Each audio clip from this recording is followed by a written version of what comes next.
네, 안녕하세요. 저는 매일 도서관에 가는 엄마입니다를 쓴 이예진이라고 합니다.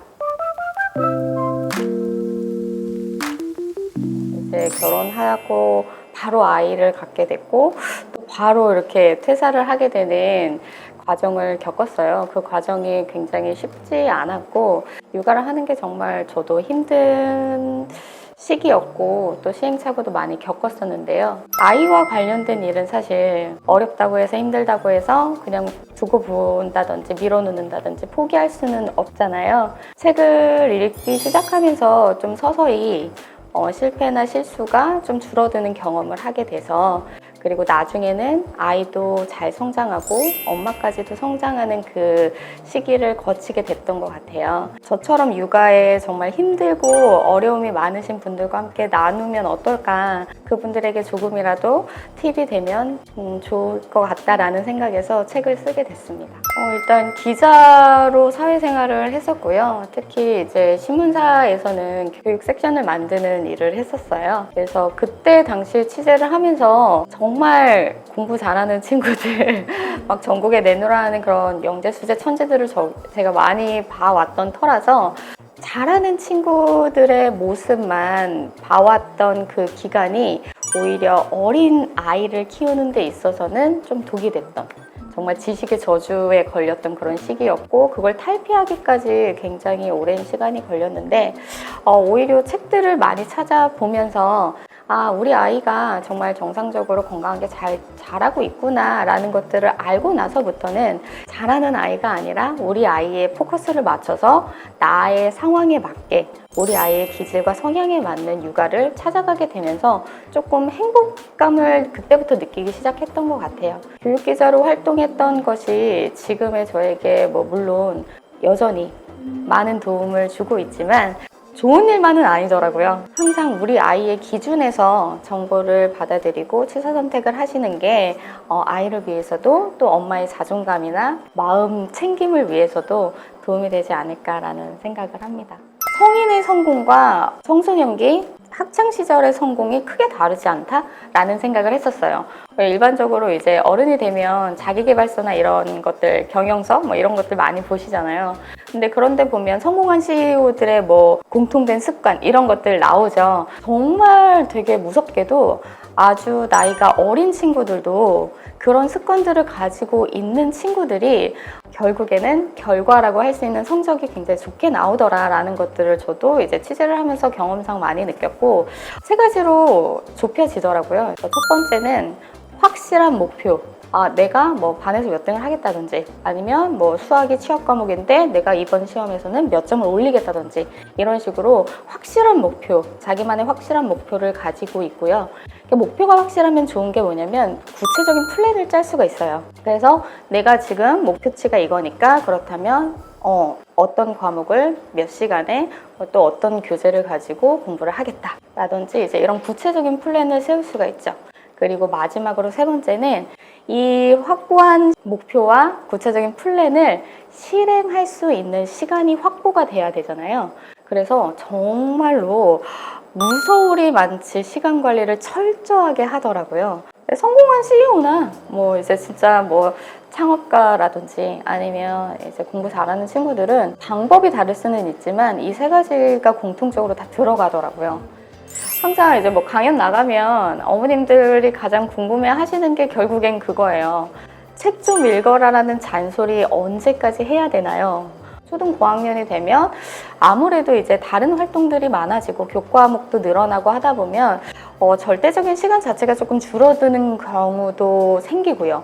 그리고 아이들한테 정말로 화려한 자극들, 정말 즉각적으로 즐거움을 주는 그런 굉장히 자극적인 요소들이 너무나 많이 있기 때문에 아이들이 이렇게 우직하게 조용히 끈기를 가지고 좀 나가야 되는 그 독서라는 활동이 아이들한테는 어려울 수 있지요. 그래서 충분히 그런 상황들을 조금 이해를 해주시는 게 먼저인 것 같아요. 네가 요새 학원 다니느라고 힘들지. 그래, 유튜브 정말 재밌더라. 이거는 진짜 엄마가 봐도 좋더라. 이런 얘기, 이렇게 공감대를 일단은 먼저 형성을 해주시고요. 그런데 우리가 너의 성장을 위해서 아니면 우리의 미래를 위해서. 아이들이 사실은 받아들이지는 않아요, 잘. 엄마의 그런 고리타분한 설교라든지 이런 것들, 알겠어, 뭐 이렇게 잔소리로 느끼기는 하는데, 그걸 꾸준히 얘기를 해주면 낙숫물이 바위 뜰듯이, 맞아, 그래도 책 한 권은 내가 읽어야지. 맞아, 선생님도 책이 좋다고 했으니까. 그리고 엄마가 책을 중요하게 생각하고 책에 대해서 계속해서 이렇게 이야기를 해주는 부모 아래 있는 아이들은 자연스럽게 그게 은연중에 그거를 불편하고 싫은 숙제처럼 느끼기보다는, 그래, 책은 그냥 중요한 거지. 아이들이 실제로 움직이지는 않아도 머릿속에 다 생각을 하고 있거든요. 요새 환경에 맞춰서 아이가 그래도 꾸준히 책을 놓지는 않는 아이로, 그래도 네가 교과서도 잘 읽고 또 학교에서 읽는 책도 그래서 잘 읽으니까 엄마는 그걸로도 충분하다고 생각해, 이렇게 격려해 주시면 오히려 책을 읽으니까 내가 칭찬을 받네 라는 그런 연결고리들이 생기면 아이들이 스스로 책을 꺼내드는 그런 빈도가 높아지더라고요. 그래서 이제 학교에 입학한 친구들 같은 경우는 가정생활도 중요하지만 또래들 간의 집단에서 우리 아이의 위치, 우리 아이의 인간관계, 이런 것도 굉장히 중요해지고, 학교에서 선생님들에게 어떤 인정을 받으면서 이제 생활을 하는지도 아이가 자아를 형성해 나가는데 영향을 크게 미치더라고요. 그래서 선생님의 칭찬 한마디가 이 아이를 정말 살리기도 하고, 어떻게 해서 꾸지람을 한번 듣거나 아니면 친구들 사이에서 어떤 이제 뭐 경험을 겪었을 때 그게 굉장히 정서적인 상처가 되기도 하고 하더라고요. 그래서 물론 이제 맞벌이 가정도 많으시고 요새 여러 가지 일들로 부모님들 굉장히 바쁘시잖아요. 그럼에도 불구하고 뭐 자기 전에 10분 아니면 식사하면서 대화를 통해서라도 오늘은 잘 지냈니? 엄마한테 하고 싶은 말은 없어? 이렇게 아이의 마음을 다독여 주시는 대화 꼭 나눠주시면 어떨까 생각을 하고요. 책을 저는 함께 읽는 시간을 바쁘시더라도 한 10분 정도는, 그게 잠자리 독서를 하면 사실은 그 10분 확보가 가능하거든요. 자자 이렇게 해서 이제 눕자마자 바로 팍 하고 자는 거 아니니까 이제 누워서 오늘 뭐 이런 책 한번 읽어볼까 해서 이렇게 읽다 보면 아이들이 그 자기 마음을 울리는 대목에서 속갯말이 이렇게 툭 나오더라고요. 그래서 뭐 주인공이 처한 상황과 자기가 비슷한 상황에 처했을 때 어떤 감정을 느꼈다든지, 아니면 어떤 이제 좀 갈등 상황에 있어서 엄마 나도 이런 적이 있었는데 나는 어땠어? 라고 이렇게 자기도 모르게 이렇게 나오게 되는 아이의 속갯말들이 육아를 하는데 굉장히 좋은 팁이 되더라고요. 그래서 그런 시간들을 꼭 함께 가져가셨으면 하는 마음이 듭니다. 예전에 바카스 광고에 태어나서 가장 많이 참고 힘들게 일하고 있는데 왜 엄마라는 경력은 스펙 한 줄이 안 되는 걸까? 라는 그 광고가 나온 적이 있었어요. 근데 저도 모르게 그 광고 보면서 저도 울컥했던 때가 있었는데, 지금 저도 그냥 아이들을 키우는 엄마에서 작가가 되고 또 글을 쓰면서 또 다양한 사람들을 만나면서 두 번째 길을 찾았다고 생각을 하는데, 그게 결코 육아라는 게 경력 단절이 아니라 경력의 연속선에 설 수 있다라는 것을 좀 여러분들도 아셨으면 좋겠다라는 생각을 해요. 내가 아이를 낳지 않았다면 난 책이라는 걸 쓰지 못했을 거야. 저는 이제 기자였고 글을 쓰는 직업이었기 때문에 막연하게 책 한 권 쓰는 게 나의 버킷리스트야 라고 생각을 했었는데, 오히려 그냥 기자 생활만 쭉 했다면 저는 이 꿈을 이루지 못했을 거라고 생각을 하거든요. 이 아이를 키움으로써 내가 또 한 발자국 성장하고 성숙하는 기회로 삼을 수 있다라고 마음을 고쳐먹으면 다른 길이 보이더라고요. 뭐 요새 SNS나 이런 거 보면 정말 아이를 키우면서도 또 제2의 길을 찾으시는 분들 많더라고요. 그래서 아이들 그림책 읽어주다 보니까 그림책이 너무 좋아서 그림책 지도사가 되신다든지, 아니면 정말로 그림책을 본인이 직접 쓰신다든지, 아니면 아이와 여행했던 기록을 가지고 책을 내신다든지, 그러니까 정말 이렇게 둘러보면 또 다양하게 이 육아라는 과정을 나의 커리어로 삼을 수 있는 방법들이 많이 있더라고요. 요새는 우리 아이도 성장하고 내가 성숙할 수 있는 또 다른 즐거운 길은 뭘까라고 고민하신다면 분명히 언젠가는 그 방법을 찾으실 거라고 생각을 합니다.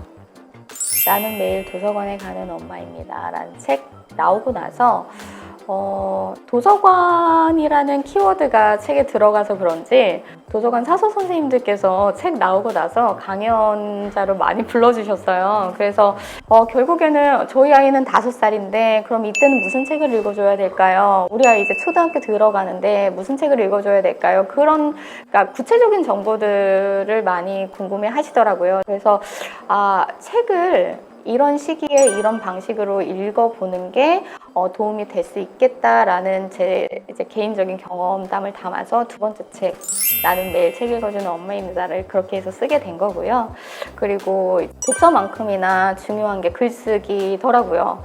아이들인데 뭐 글쓰기가 그렇게 중요할까라고 생각을 했는데 생각보다 교과 영역들이 확장이 되고 이제 사회과학이라는 이런 이제 교과목들도 늘어나고 국어나 이런 수학에서도 이제 서술형 이제 문제들이 많이 늘어나면서 아이들이 쓰기 연습이 되지 않으면 학교 현장에서 굉장히 힘들겠구나 라는 것들을 저도 아이를 키우면서 이제 느낀 거죠. 그래서 한 줄 쓰기부터 단계별로 해보면 이제 고학년 됐을 때 어느 정도 글쓰기가 좀 자리 잡히지 않을까 이런 과정들을 좀 체계적으로 담아놨던 게 이제 세 번째 책인 거죠.